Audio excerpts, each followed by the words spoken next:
নমস্কার, আমি অমরেন্দ্র। বিনোদন জগতের খুঁটিনাটি খবর নিয়ে এসে গেছি একটা নতুন ভিডিও গ্রিন ডায়েরি চ্যানেলে আপনারা দেখতে চলেছেন। ভিডিওটির মধ্যে আপনাদের হয়তো প্রত্যেকেরই জানা দুটি খবর শেয়ার করব, কিন্তু আমার মতো করে। প্রথমেই বলে রাখি, সব খবরের ভালো হয়, মন্দ হয়, আর মন্দের ভালো হয়। এক্ষেত্রে আপনারা কোনটা ভালো, কোনটা মন্দ বা মন্দের ভালো সেটা বিচার করে নিশ্চয়ই করে কমেন্ট সেকশানে জানাবেন। আর ভিডিওটি দেখার শুরু করার আগে একটা লাইক করে দেবেন, পারলে হাইপ করে দেবেন। আর পাশাপাশি যারা চ্যানেলটি সাবস্ক্রাইব করেননি, সাবস্ক্রাইব করে নেবেন। তবে এবার আসি খবরগুলির কথায়। প্রথম খবরটি আগামী দুর্গাপূজা নিয়ে। সেই দুর্গাপুজোয় বেশ কয়েকটি বাংলা সিনেমা রিলিজ হচ্ছে। আসন্ন পুজোয় রিলিজ হতে যাওয়া সিনেমাগুলির মধ্যে রয়েছে প্রধানত রক্তবীজ 2, রঘু ডাকাত, আর রয়েছে দেবী চৌধুরানী। এছাড়াও আরও দুটি সিনেমার নাম কিন্তু উঠে এসেছিল বহুদিন আগে থেকে। একটি হচ্ছে বানসারা, আর অপরটি যত কাণ্ড কলকাতাতেই। এই দুটি সিনেমা মানে এই যত কাণ্ড কলকাতাতেই আর বানসারা সম্ভবত এই পুজোয় রিলিজ হচ্ছে না। তবে পুজোর পরবর্তী সময় রিলিজ হতেই পারে। হতে পারে দেওয়ালি বা কালী পুজোর সময় রিলিজ হবে, বা বড়দিনের আসরে আসতে পারে, বা নতুন বছরে যে কোনো সময় আমাদের কাছে এসে পৌঁছাতে পারে বলে আমি মনে করছি। তবে এই খবরটা কতটা সঠিক সেটা আমি বলতে পারবো না। তবে এই নিয়ে আমরা কন্টেন্ট ক্রিয়েটাররা কিন্তু অনেক আলোচনা করেছি যে এই তিনটে সিনেমার পাশে অন্য কোনো বাংলা সিনেমা এলে তাহলে কিন্তু ধোপে টিকতে পারবে না। কেননা উইন্ডোজের নিজস্ব একটা ঘরানা রয়েছে, আর রক্তবীজের তো চাহিদা রয়েছে। রক্তবীজের প্রথম পার্টটি যেভাবে মানুষ ভালোবেসেছিল, দ্বিতীয় পার্টটির জন্য সেইভাবেই কিন্তু অপেক্ষায় আছে মানুষ। আর শিবপ্রসাদ নন্দিতার নিজস্ব কিছু দর্শক তো একেবারে বাঁধা রয়েছে দেবের সিনেমা দেখার জন্য পাগল দর্শক। তারা কিন্তু একেবারে শান দিয়ে বসে আছে। আর অপরদিকে বোমবাদা, তারও কিন্তু ভক্তকুল খুব একটা ছোট নয়। বহুদিন ধরে ইন্ডাস্ট্রিতে রয়েছেন এবং মিস্টার ইন্ডাস্ট্রি হয়েই রয়েছেন।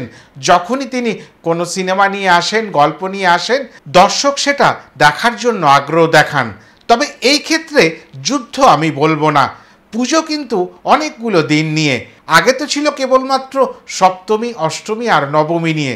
দশমীর দিন বিরহের বেদনা। কিন্তু এখন প্রায় মহালয়া থেকেই মানুষ পুজোর আনন্দে মেতে উঠতে শুরু করে। সেই ক্ষেত্রে সিনেমাগুলি যেহেতু পুজোর দুদিন আগেই রিলিজ হবে, তাহলে এটা বোঝা যায় একই দর্শক তিনটি সিনেমাই হয়তো দেখবে। তবে এই যত কাণ্ড কলকাতাতেই আর বানসারা, সেই সিনেমা দুটির ক্ষেত্রে কি হতো এটা কিন্তু একটা প্রশ্নচিহ্নের মধ্যে থেকেই গেছিল। তবে যদি সত্যিকারের তারা এই সময় সিনেমা দুটো সরিয়ে নেয়, আমি যেটা প্রথমেই বললাম, কোনো খবর ভালো হয়, কোনো খবর মন্দ হয়, কোনো খবর মন্দের ভালো হয়। আমার কাছে এটা মনে হচ্ছে মন্দের ভালো খবর। আপনাদের কাছে ঠিক কি মনে হচ্ছে সেটা নিশ্চয়ই করে আপনারা কমেন্ট সেকশানে জানাবেন। আর আরেকটি সাংঘাতিক খবর, সে খবর আপনারা পেয়ে গেছেন। যারা বিনোদন জগৎ নিয়ে চর্চা করেন, যারা সারাদিন ওত পেতে বসে থাকেন যে দিনের শেষে ঘরে ফিরে একটু ভালো খবর পাবো, আগামী দিনে কি ঘটতে চলেছে, তারা খবরটা পেয়ে গেছেন। তবুও আবারও বলি, আমার মুখে শুনুন। আগামীকাল সুপারস্টার জিতের আসন্ন সিনেমা কেউ বলে বিপ্লবী, কেউ বলে ডাকাতের প্রথম ঝলক বা ফার্স্ট লুক আসতে চলেছে। সেটার জন্য কিন্তু প্রত্যেকেই, বিশেষ করে জিত লাভাররা উত পেতে বসে আছে। বলে দেওয়া যায় তাদের এখন একটাই কাজ, জিদ্দা তুমি একটা কন্টেন্ট নিয়ে ফিরে এসো।